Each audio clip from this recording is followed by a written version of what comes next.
New numbers are offering an important snapshot of the housing market today. So the good news, falling mortgage rates are helping to boost housing affordability to the best levels we have seen in some 2.5 years.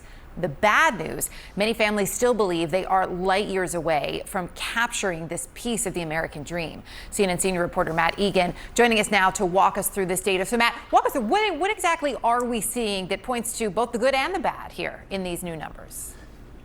Yeah, well, Erica, look, the American dream of home ownership, it remains way too expensive. Make no mistake, this is still an affordability crisis. And yet, when you dig in, you look at some of the numbers, there are some glimmers of hope. So this new report out from Intercontinental Exchange finds that monthly payments on average have dropped to about $2,100. Now, when you look at it as a share of income, we're now looking at, on average, monthly payments that are about 30% of household income. Now, that's not a great number. If you look back at the late 1990s, this was around 25%. Even as recently as 2012, it was below 20%. But this is a step in the right direction because in late 2023, mortgage payments were swallowing up 35% of income. Now, why is this happening? In large part, it is because borrowing costs have gone down. This is a look at mortgage rates over the past year. And really at the start of the year, mortgage rates on average were above 7%. Now they're much closer to 6%.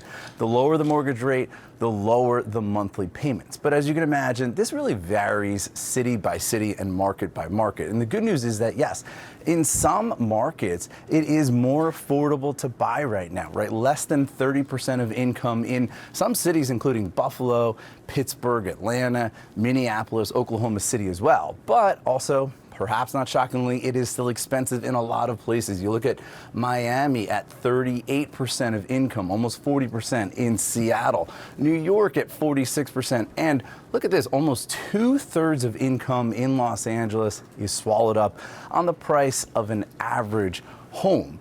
And so it really does vary city by city. And I do want to just make one other point is that even though mortgage rates have come down, Erica, as you know, home prices, they remain high, and in many markets, they continue to rise.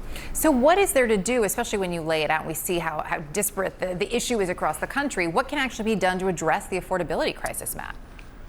Yeah, this crisis is really being driven by this gap between a lot of demand and not enough supply of homes. And the president, just last night, he posted on Truth Social about this very issue. He kind of put the home builders on warning. He compared the home building industry to OPEC, complaining that they're essentially keeping prices artificially high.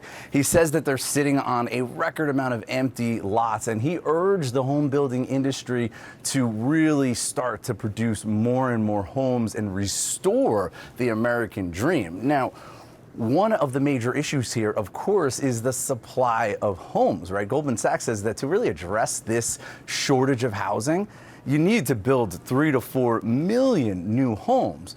But to get at that, you really have to address some of the local regulatory zoning issues that's really preventing and holding back the supply of homes. And because that's handled on a local level, that would not be easy to handle. One last point here is this is obviously just a major worry for many consumers. If you look at how many Americans are very concerned about the cost of housing, 61% overall, 71% of those who are Democrats or lean Democrat, and 52% of Republicans as well. So, Erica, this is a bipartisan concern, and it's going to require some bipartisan solutions. Yeah, absolutely. Matt, appreciate it. Thank you.